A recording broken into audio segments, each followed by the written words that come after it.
My name is Lisa, and I'm 37 years old. I live with my husband Larry. We both work for the company that Larry's dad started. Even though Larry's dad has retired, he turned a small construction business into a company that makes $300 billion a year. He bought other construction companies, and even though he could be tough, everyone respects his business skills. Larry was groomed to take over after his dad. He grew up in a privileged way and is very kind-hearted. I worry that he might struggle in the competitive business world because he can be hesitant and unsure. Larry himself admits, "I don't think I'm cut out to lead. I might just end up as a figurehead if I try." He doesn't seem eager to take charge of the company. We've been married for 10 years and lately I'm frustrated with Larry's lack of drive. Unlike him, I see myself as someone who makes decisions easily. During his active years, my father-in-law appreciated this about me and gave me important tasks to handle. Before I married Larry, I worked at a bank, so I'm used to handling finances and always thinking about numbers. After we got married, I quit my job at the bank and planned to focus on being a full-time homemaker.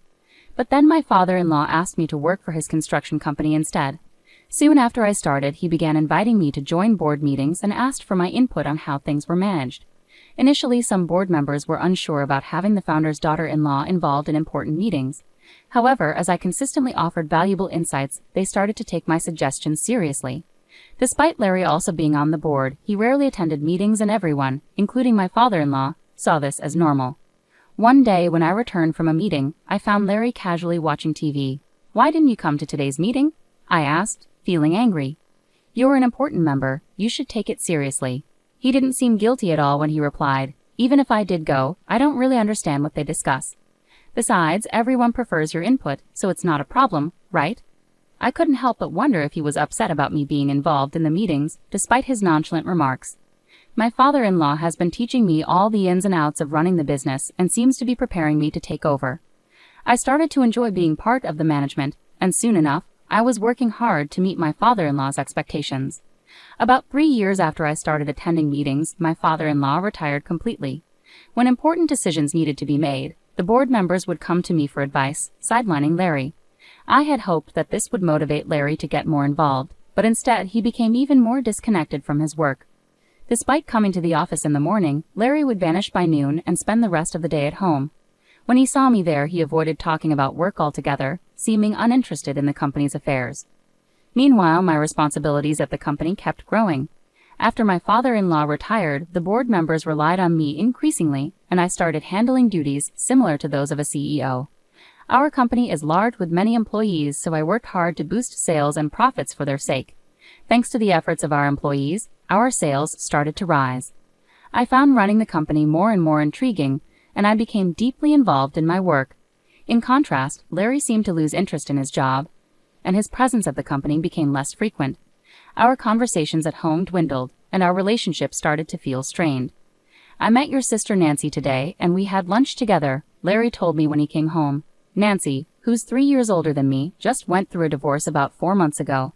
It happened because she cheated, and things got really heated when her angry husband showed up at our parents' house. I was caught up with work, so Larry stepped in to calm down Nancy's husband. Despite the tense situation, Larry's gentle nature and calm personality managed to persuade him to leave peacefully.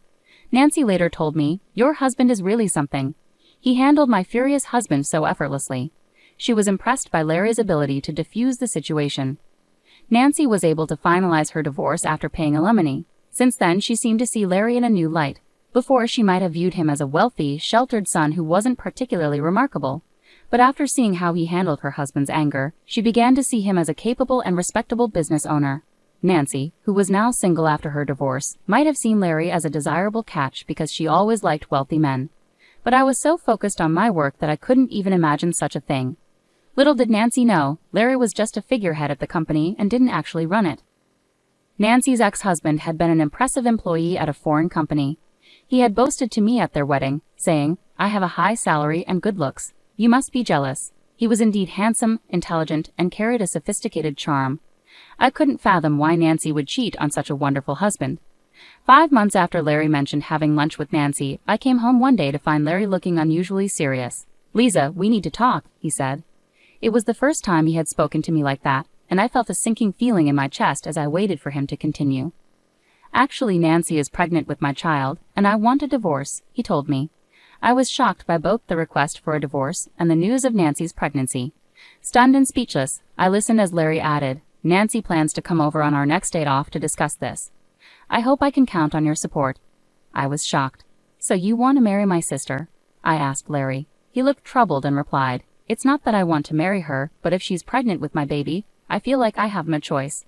Larry's usual indecisiveness frustrated me, and I sighed. "Well, if she's carrying your child, I guess we have to deal with it. Let's talk more when she comes over." Feeling like Larry and I couldn't make decisions together, I decided to meet with my sister directly to sort things out. Even though I had already made up my mind about getting a divorce, I felt I needed to talk to my father-in-law about the situation with the company. As someone involved in running the business as the founder's daughter-in-law, divorcing would make me feel like an outsider. The next day, I went to my in-law's house and shared exactly what Larry had told me with my father-in-law. My mother-in-law was initially excited about the prospect of having a grandchild, but she quieted down quickly when my father-in-law gave her a stern look. It seemed she cared more about the grandchild than the company's management. After thinking it over, my father-in-law smiled and said, "Lisa, I want you to continue managing the company as you have been. Larry can do as he pleases. I'll handle the responsibility." It was clear that my father-in-law valued the company's management more than anything else, including his son or the prospect of a grandchild. Even though he had retired, as the company's founder with the majority of shares, his influence was significant. There were no executives who would defy his wishes. I had grown attached to my work and was reluctant to step away from it. With my job secured, it was time to discuss the future with my sister. On my day off, she arrived at my house with a confident smile and said, "Lisa, it's a shame you couldn't have a child." She then arrogantly offered me money as compensation and demanded that I leave the house immediately. My husband sat there silently, listening to our conversation despite being the cause of the problem. I was dismayed by his indifferent demeanor and responded, "It's fine to discuss divorce, but we also need to address custody and property division. Let's bring in a lawyer to handle this properly." "I never imagined you, my own sister, would end up with someone like Larry," I replied to my sister with a touch of sarcasm. She glared at me briefly but then composed herself. "I've come to realize it's not just about appearances or status. It's about who someone is on the inside," she said earnestly. I couldn't help but stifle a laugh at her sudden wisdom about my husband's character. Holding back my amusement, I said, "That's wonderful to hear. I hope you and Larry find happiness together." It seemed my sister believed Larry was more than he actually was, perhaps even the president of our father-in-law's company. It was clear she hadn't heard the truth from him. After our discussion, my sister decided to move in and arranged for movers. Knowing how impulsive she could be, I had already organized a new apartment with just the essentials. I also hired a lawyer to prepare documents for dividing our property and determining alimony. The next day, after moving my belongings out, I began negotiations for alimony and dividing property with my husband and sister, alongside my lawyer. My husband remained passive, showing little emotion, while my sister did all the talking. "As I mentioned earlier, I'm willing to pay whatever alimony you ask for, so please take your time to decide," she said. Upon hearing this, my lawyer decided to pursue alimony from my sister as well as my husband. My sister is already making alimony payments to her ex-husband. I had been informed beforehand that it might be challenging to claim alimony from her. However, since she offered to pay whatever I wanted, I decided to proceed with the claim.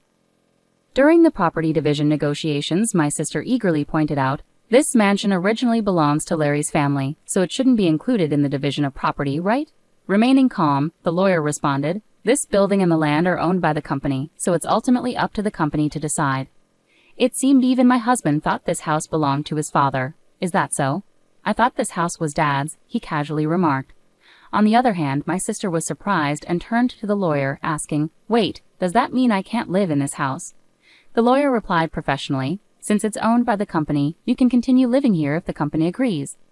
Relieved, my sister exclaimed, "Oh, you should have said that earlier. It's fine because Larry, the president, will still be here." This statement caught the lawyer off guard, who burst into laughter. "What are you talking about?" "Lisa is the president, not Larry," he clarified, looking at my sister who planned to marry my husband without knowing this crucial detail.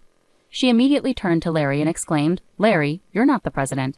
Seeing his discomfort, I stepped in and explained to my sister, "Larry is an advisor without executive authority. I, on the other hand, am both an executive director and the president. Our father-in-law, who founded the company, was always the president. When he retired, he appointed me to these roles based on my performance, and there was no opposition from other executives.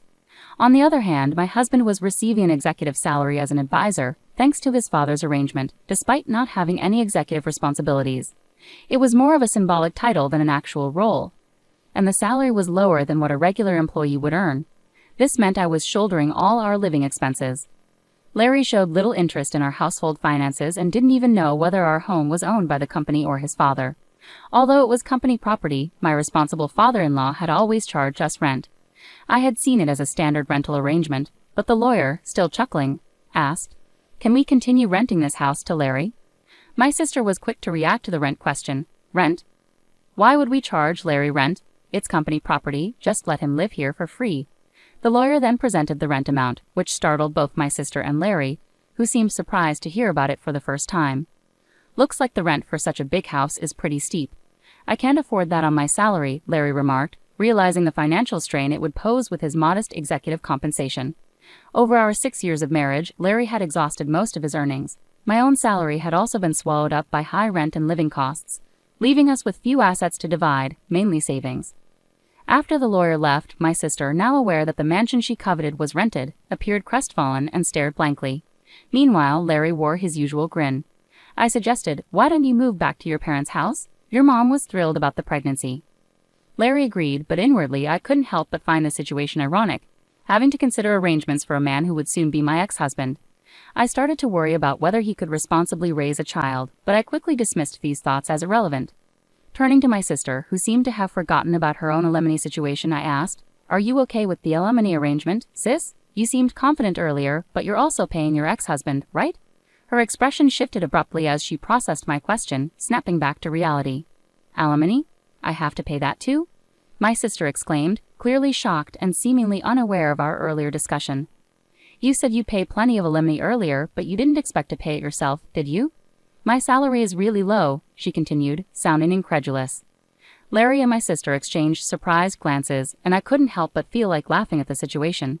I had already finalized the divorce papers and alimony requests, so personally, it didn't affect me anymore. But watching Larry and my sister's reactions was almost comical.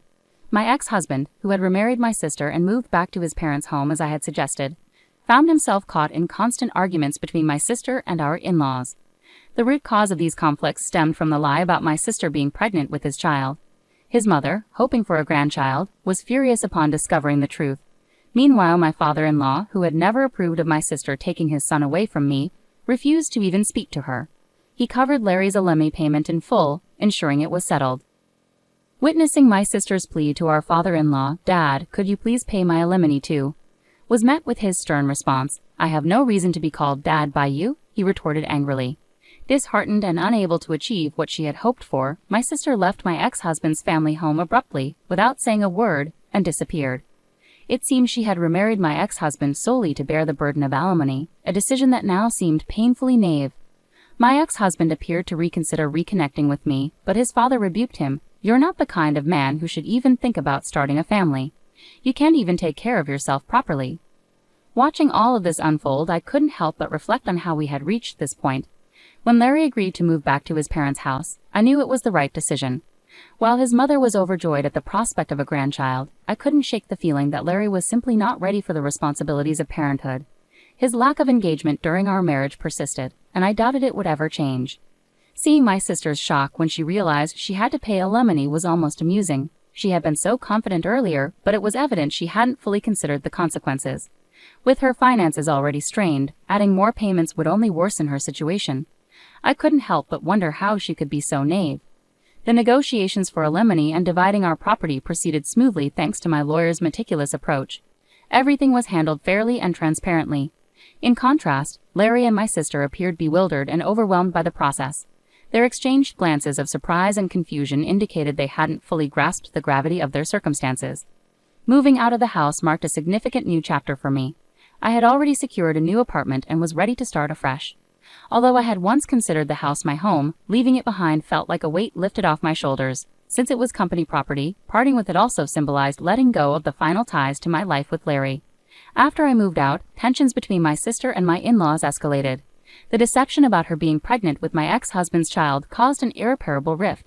My father-in-law, who had never approved of my sister, openly expressed his disdain. He saw her as the cause of disruption in our family, and this latest lie validated his concerns. When my sister asked my father-in-law to pay her alimony, he coldly rejected her plea. "I have no reason to be called Dad by you," he snapped, clearly furious. Her hopes for a comfortable life supported by my ex-husband's family shattered, leaving her without the expected support. In the end, my sister fled from my ex-husband's family home without a word, abandoning the turmoil she had stirred. Her plan to remarry my ex-husband and secure financial stability had disastrously backfired. Instead of finding security, she had only multiplied the problems for herself and those around her. My ex-husband, realizing the chaos he was caught up in, seemed to consider reconciling with me. However, his father, always the voice of reason, rebuked him harshly, saying, "You're not the kind of man who should even consider starting a family. You can't even take care of yourself properly." Ultimately, I moved on from the entire ordeal. I focused on my career and building a new life, leaving behind the turmoil that had engulfed my marriage. It was evident that Larry and my sister had their own paths to navigate, and I chose to detach myself from their complicated lives. The experience taught me valuable lessons about trust, responsibility, and the importance of making decisions based on personal integrity. I resolved never to reconcile with my ex-husband, even if he begged me. His betrayal with my sister and his indifferent demeanor had shattered any remaining faith I had in him. During our discussions, he lost his executive position and now works as a temporary employee. His behavior throughout our marriage and after the affair made it clear he wasn't reliable or trustworthy. His lack of commitment to our relationship and the company showed he wasn't suited for the responsibilities he had. Seeing him reduced to a temporary employee only reaffirms my decision to move forward without him. Being CEO has become the most important aspect of my life. It gives me purpose and fulfillment, keeping me focused and motivated. I take pride in improving the company for our employees and their families. Being CEO is now central to my identity, and I can't imagine giving it up. I'm not considering remarrying after our breakup. Starting a new relationship isn't something I'm interested in right now. I've been through too much emotional turmoil to even consider starting a new relationship. Right now, my focus is on myself and advancing my career. There are many goals I want to achieve, and I'm determined not to let anything distract me. I've kept in touch with my father-in-law, and he's been a great source of support and wisdom throughout everything. His advice has been invaluable whenever I face tough decisions or need guidance. My commitment to the company feels like a marriage in itself. For the sake of my employees, I dedicate myself fully to its success. This means hard work, dedication, and a passion to ensure our business thrives. I'm committed to providing job security and a stable future for our team, and their well-being is a top priority for me as CEO.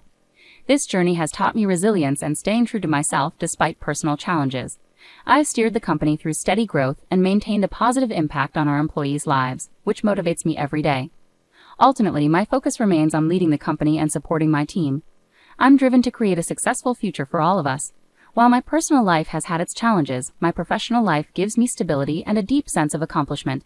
This is where I draw my strength and where I choose to direct my energy moving forward.